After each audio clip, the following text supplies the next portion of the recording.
Gold, trusted gold buyers. మీరు తాకట్టు పెట్టిన బంగారాన్ని విడిపించి ఈ రోజు ఉన్న మార్కెట్ ధరకు కొనబడను. చిరంజీవి గారి విజయం సినిమా పరిశ్రమకు అవసరం. నాకు అవసరం సార్. ఫస్ట్ నాకు చిరంజీవి గారికి ఇంకో సినిమా ఆయన వెళ్ళిపోతుంటారు, ఆయన వెళ్ళిపోతుంటారు ఫ్లో. అవును, ఒక ప్రవాహం అది జీవనది. సినిమా ఇండస్ట్రీ కూడా కాదు, ఒకటి పోతే ఇంకోటి పోతే ఇంకోటి వస్తుంటాడు. బట్ ఈ సినిమా నాకు అవసరం. కరెక్ట్. చిరంజీవి గారు అన్నది ఒక జీవనది. ఆయన ఒక అవకాశం ఇచ్చారు, ఇది నేను ప్రూవ్ చేసుకుంటే నాకు ఇంకో సినిమా ఉంటుంది. ఎస్. ఇప్పుడు అంతా వన్ డే మ్యాచెస్. ఈ సినిమా ఆడితే నెక్స్ట్ డే నువ్వు ఉంటావు, ఆడపోతే నేను మర్చిపోయి ఇంకోటి వెళ్ళిపోతారు. అంతే అంతే. ఇక్కడ ఎప్పుడైనా కూడా sex every Friday sir life change అయిపోతే. Yes yes. మీ ఈ ఫ్రైడే మీ లైఫ్లో ఎప్పుడూ మారకూడదని కోరుకుంటున్నాం. Thank you sir. ఫ్రైడే స్టేబుల్గా, స్టడీగా, ఫిక్స్డ్గా అది మీ లైఫ్లో మళ్ళీ నెక్స్ట్ ఇయర్ సంక్రాంతి అనేది ఒక రికార్డ్ బ్రేకింగ్ ఇన్సిడెంటే. ఎందుకంటే ప్రతి ఫ్రైడే ఎక్కడో దిక్కుని ఏదో డైరెక్టర్ టెన్షనే. అవును కదా, అవును కదా. ఇప్పుడు ఈ మధ్య రోజుల్లో మీరు చూసిన సినిమాలు ఏంటి? అన్నీ చూసాను సార్. యానిమల్ చూసారా? ఓకే. మిమ్మల్ని బాగా ఇంప్రెస్ చేసిన సినిమా ఏంటండి? ఎందుకంటే మీదంతా ఫ్యాంటసీ మైండ్ సెట్ మీది. ఈ మధ్య రోజుల్లో వచ్చిన వాటిలో విరూపాక్ష కొంచెం అది కొంచెం నాకు భయం వేసింది సార్. హర్రర్ సినిమా నాకు కొంచెం భయం ఎక్కువ. అవునా? హర్రర్ సినిమాలు దెయ్యాలంటే నాకు కొంచెం భయం. నేను కళ్ళు మూసుకుని చెవులు మూసుకుని చూస్తాను సినిమా ఒకసారి. ఆ సౌండ్స్, ఆర్ఆర్లు. ఓకే. నాకు భయం బేసికల్గా దెయ్యాలు ఇవన్నీ అంటే. బట్ విరూపాక్షం బాగా నచ్చింది. అవునా? ఓకే. ఇంకేం సినిమాలు చూసారు ఈ మధ్య మీరు? తెలుగులో అన్నీ చూసాను sir. Okay. So you don't follow any Hindi films కానీ, లేకపోతే హాలీవుడ్ మేకింగ్, హాలీవుడ్ స్టైల్స్, ఆ టెక్నాలజీ? సార్ టెక్నాలజీ అది ఫాలో అవుతాము, హాలీవుడ్ సినిమాస్ చూస్తాం సార్. చూడట్లేదు ఇదే పీకుతున్నాను అని చెప్పి నేను చెప్పను, కానీ హాలీవుడ్ సినిమాలు చూస్తాను, ఇన్స్పైర్ అవుతాను, నచ్చి లేపేస్తాను. అవునా? అటు నీట్గా మార్చుకుని చేస్తాం సార్. ఎవరైనా సరే ఇన్స్పైర్ అవుతాం సార్. అవును. ఏదో ఎక్కడో దిక్కు ఎవరు తీసుకోకపోతే ఇది రాదు. అవును. సో డెఫినెట్గా హిందీ సినిమాలు చాలా తక్కువ చూస్తాను సార్ నేను. అవునా? హిందీ చాలా తక్కువ చూస్తాను, తమిళ్ ఎక్కువ చూస్తాను. అదే అంత తమిళ్ బేస్ కదా మీరు. మీరేంటి మన అందరూ తమిళ్ ఎక్కువ చూస్తాను, తెలుగు అన్నీ చూస్తాను, హాలీవుడ్ ఫిల్మ్స్ అన్నీ చూస్తాను. ఓకే. అన్ని చూడలే, ఫ్యాంటసీ ఫిల్మ్స్ చూస్తాను ఎక్కువ. ఫ్యాంటసీ ఎక్కువ డిస్నీ కార్టూన్స్ అవి ఎక్కువ ఫాలో అవుతాను. ఓకే. సో మీరు ఓవరాల్గా మీరు ఇందాక మొట్టమొదటి ఇంటర్వ్యూ ప్రారంభించినప్పుడు ఏంటంటే నేను ఎక్కువగా ఎన్టీ రామారావు, విట్లాచారి గారు, కాంతారావు గారి సినిమాలు చూసాను. ఎక్కువ చూసే సినిమాలు అవి చూసి పెరిగాను నేను ఎక్కువ. నాకు బాగా ఇష్టం అవి. అవును. అంటే మీరు అడిగారు తీసుకోరా అంటే రీసెంట్గా అంటే నేను రీసెంట్ చూస్తాను. అదే అట్ ఎ సర్టన్ స్టేజ్కి వచ్చాకే ఎనీబడి విల్ బి ఎక్స్పోజ్డ్. ఇది వరల్డ్ సినిమా. నేను ఎక్కువ చూసేది animated films. Animated cartoons, animated ఎక్కువ చూస్తాను. దాని నుంచి మీరు ఏం నేర్చుకున్నారండి జనరల్గా ఒక డైరెక్టర్గా?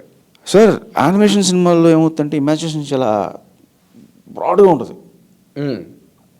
మనం లైవ్లో మేకింగ్ చేయలేనివి వాళ్ళందరూ మేకింగ్ చేసి చూపిస్తారు. థాట్ కూడా అవుట్ ఆఫ్ బాక్స్లోకి వెళ్ళిపోతారు. అవును. మీరు టామ్ అండ్ జెర్రీ చూస్తే రెండు ఈ సీ ఉంటుంది, అటు ఇటు ల్యాండ్ ఉంటుంది. మామూలుగా అయితే మనం దాటాలి, లేదా బోట్ వేసుకెళ్ళాలి, స్విమ్మింగ్ చేసుకుంటూ వెళ్ళాలి, లేదా దూకాలి. ఇటు నుంచి తాడేసి ఆ ల్యాండ్ ఇటు లాగేసి నడుచుకుంటూ వెళ్ళిపోతాడు. ల్యాండ్ లాగేస్తారు. అది మనం ఎంజాయ్ చేస్తాం. సో ఇలాంటివి ఉంటాయి. అవును, కరెక్ట్. చాలా ఈజీగా చేసేస్తారు వాళ్ళు, which are impossible to execute. పిల్లలకి అది బాగా నచ్చుద్ది. పిల్లలకి కానీ పెద్దవాళ్ళకి కొంచెం మనశ్శాంతిగా పీస్ఫుల్గా చూడొచ్చు. మనం కూడా నవ్వుకుంటాం అవి చూసి. అవును, బాగుంటాయి, ఫన్నీగా ఉంటాయి కదా. అవును. ఇప్పుడు పాపాయ్ షో ఉంటుంది, వాడు స్పినాచ్ తినేసి ఒకసారి అలా బల్క్ అయిపోయి కొట్టేస్తాడు. అవును. మళ్ళీ నార్మల్ అయిపోతాడు. అవును. వాడు ఇప్పుడు ఆ బాక్స్ ఎక్కడ ఉంది కూడా తెలియదు మనకి. కరెక్ట్. పాకెట్లో వచ్చిన డబ్బా తీసి మింగుతాడు. అవును. దాంతో వాడికి పవర్ వస్తుంది, అక్కడ కొడతాడు సడన్గా ఎక్కడికో. అసలు పెద్ద పెద్ద రాడ్స్ని ఉంచేస్తాడు. అవును. ఇంపాసిబుల్ థింగ్స్ అని తెలిసినా కూడా మనం ఎంజాయ్ చేస్తాం, అంటే దాన్ని కనెక్ట్ అవుతాం మనం. ఎగ్జాక్ట్లీ. ఫన్ కదా. అవును, ఫన్కి ఎక్కువగా కనెక్ట్ అవుతాం మనం. లాజిక్ ఉండదు సార్, మ్యాజిక్ తప్పితే ఇట్లా. ఎస్, లాజిక్కే ఉంటుంది. లాజిక్ ఉండదు, మ్యాజిక్కే ఉంటుంది. ఎగ్జాక్ట్లీ. సో మ్యాజిక్ అనేది ప్రతి వాళ్ళకి ఇష్టం. ఇప్పుడు జగదేకుడు అతిలోక సుందరి 2 నేను చెయ్యాలని ఉందని, లేకపోతే అలాంటి స్టేట్మెంట్లు ఎక్కడో సోషల్ మీడియాలో నాకు కనిపించేయండి.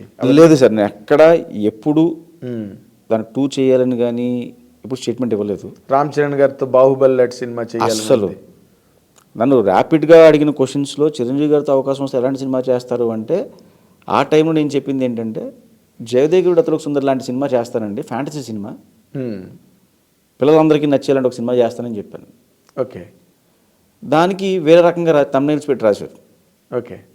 ఆ తమ్నైల్స్కి ఎలా పెడితే నేను కారణం కాదు, అఫ్ కోర్స్ మీరు బాధ్యులు కాదు. నేను బాధ్యులు కాదు యాక్చువల్లీ. ఎగ్జాక్ట్లీ. అంటే అవన్నీ మీ మీద ఒక రకమైన ఇంప్రెషన్ క్రియేట్ చేస్తాయి. అమ్మో రామ్ చరణ్తో బాహుబలి లాంటి సినిమా చేయబోతుంది అని ఎప్పుడు అనలేదు సార్ అసలు.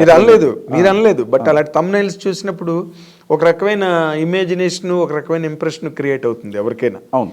మా అయితే రామ్ చరణ్తో బాహుబలి లాంటి సినిమా అని కూర్చుంటారు రామ్ చరణ్ అభిమానులు అందరూ వెయిట్ చేస్తా. మీ మీద ఎక్స్పెక్టేషన్ పెరిగిపోతుంది. తర్వాత జగదేకుడు అతిలోక సుందరి సీక్వెల్ తీస్తానని. ఇప్పుడు బింబిసార 2 ఉందా? 2 ఉంది సార్, బట్ అది నేను చేయట్లేదు. అది ఓకే.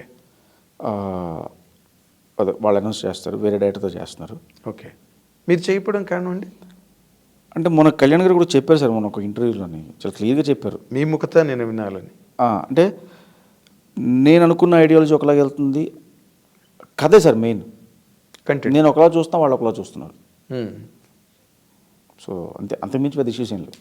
కదా మీరు హిట్ ఇచ్చిన డైరెక్టర్ మీరు కదా, మీ ఐడియాలజీనే కదా ఫాలో అవ్వాలి సార్. అదేం రూల్ కాదు కదా సార్. రూల్ కాదు, బట్ అదొక మెజర్మెంట్ కదా. ఈయన ఆ లైన్స్లో ఆలోచించగలడు, దానికి సీక్వెల్ అంటే ఈ తన తాలూకు ఐడియాలజీ మొట్టమొదటి జెన్సిస్ పాయింట్ మీరే కాబట్టి బింబిసారకి మాతృ బిందువు మీరే కదా ఆ కథని చేసింది. బట్ సీక్వెల్కి వచ్చేసరికి మీ కథ ఓకే అవ్వడం ఏంటండి? అంటే నాకు ఈ కమిట్మెంట్స్ వచ్చినాయి సార్. నాకు యాక్చువల్లీ అది ఈ కమిట్మెంట్స్ ఉన్నాయి.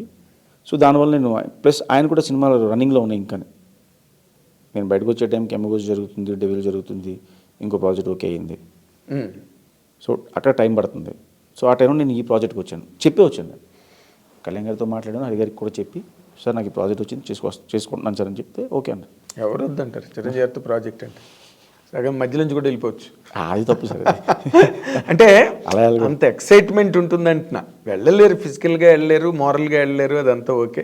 చిరంజీవి గారు కూడా రమ్మని అలాగా అది వేరే. బట్ అంత ఎక్సైట్మెంట్ ఉంటుంది అంటే చిరంజీవి గారు ఓకే అవ్వకముందు వెళ్ళి చెప్పాను నేను. ఓకే బయటికి వెళ్ళి ప్రయత్నం చేసుకుందాం అనుకుంటున్నాను సార్ అంటే హ్యాపీగా చేసుకున్నారు. ఓహో బిఫోరే చెప్పాను. బిఫోరే. ఆ తర్వాత ఈ సినిమా ఓపెనింగ్ రోజు పొద్దున్న వెళ్ళి కలిశాను కళ్యాణ్ గారిని. కలిసి అక్కడ మళ్ళీ ఆయన విషయస్ తీసుకుని మళ్ళీ డైరెక్ట్గా ఓపెనింగ్ వచ్చాను నేను. అబ్బో ఆయన చెప్పే చేస్తాను సార్ నేను, ఎందుకంటే ఆయనతో అంత ఫ్రెండ్లీగా ఉంటుంది కళ్యాణ్ గారితో. మారల్ బైండింగ్ కూడా ఉందేమో కదా. డెఫినెట్గా సార్. ఎందుకంటే నేను నమ్మారు. అదే ఈరోజు నేను ఇక్కడ ఉన్నాను అంటే కారణం దానికి ఇద్దరే సార్. ఒకటి హరికృష్ణ గారు ప్రొడ్యూసరు, 2 హీరో కళ్యాణ్ రామ్ గారు. వాళ్ళిద్దరు నమ్మారు కాబట్టి బింబిసారా వచ్చింది. అంతే. ఈరోజు ఎక్కడ ఉండి మీరు ఇంటర్వ్యూ తీసుకుంటున్నారు. ఎగ్జాక్ట్లీ. ఇప్పుడు ఓకే నా ఫ్రెండ్ కొడుకుగా మీ మీద నాకు చిన్నప్పటి నుంచి ఉండే అభిమానము లేకపోతే ఇష్టమో అది వేరే. బట్ ఇప్పుడు ఒక డైరెక్టర్గా ఫ్రెండ్ కొడుకు అయితే ఇంటర్వ్యూ చేయరు కదా సార్ మీరు. ఇందాక మీరు ఏమన్నా బాగున్నావా, ఏం చేస్తున్నావు చూసుకుంటారు తప్పితే ఇంటర్వ్యూ చేయరు కదా. ఇందాక మీరు చెప్పినట్టే అది యువతల గేట్ యువతల వరకే పనికి వస్తుంది, గేట్ అవతల పనికి రాదు కదా. ఇప్పుడు మీ ఫ్రెండ్ కొడుకు అని చెప్పి కూర్చోబెట్టి ఇంటర్వ్యూ చేస్తే సరే మీరు ఇది చేశారు నేను చెప్తాను, అది ఎవరు చూడరు, ఎందుకు చూడాలి వాళ్ళు? Correct correct. సో ఒక సినిమా ఉంది కాబట్టి నేను నన్ను కూర్చోబెట్టి అడుగుతున్నాను, నేను చెప్తున్నాను, అది చూస్తారు. It's matter of excitement for millions of people. రే ఏమో టైటిల్ నాకు గడిగడికి నోట్లోంచి అమూల్యోకి వీరుడు అని వచ్చేస్తున్నాయి. బట్ ఆ సినిమా డైరెక్టర్ అన్న ఒక అట్రాక్షన్ మీ మీద కూడా ఉంటుంది కదా. డెఫినెట్లీ 100%. బట్ వీటన్నిటికీ మొట్టమొదట కేంద్ర బిందువు కళ్యాణ్ రామ్ గారు కాబట్టి హరికృష్ణ గారు వాళ్ళ పట్ల మీరు యూఆర్ వెరీ 100%. వాళ్ళిద్దరూ లేకపోతే నేను లేను, ఒక డైరెక్టర్గా నేను లేను. నన్ను అంత బ్లైండ్గా నమ్మి సినిమా ఇచ్చారు. And for more videos, please subscribe to iDream. Please subscribe to iDream. Please subscribe iDream. And please subscribe to iDream. For more videos, subscribe to iDream. please like, share and subscribe to the channel. Congratulations, iDream. Subscribe to iDream. Subscribe to iDream. So subscribe to iDream Media. iDream ki iDream team andarki huge congratulations. Please subscribe iDream Media. Please subscribe to iDream. Subscribe iDream. Please subscribe to iDream. iDream అంటే నా కళల channel subscribe చేసుకున్న నోరు తిరుగుతలేదు, మీరైతే గంట గుర్తు కొట్టండి. For more such videos, please subscribe to iDream. Subscribe to iDream. Please subscribe to iDream. Please subscribe iDream Media. Please do subscribe to iDream. Please subscribe to iDream Media. For best entertainment and information, please subscribe iDream. And don't forget to subscribe to iDream.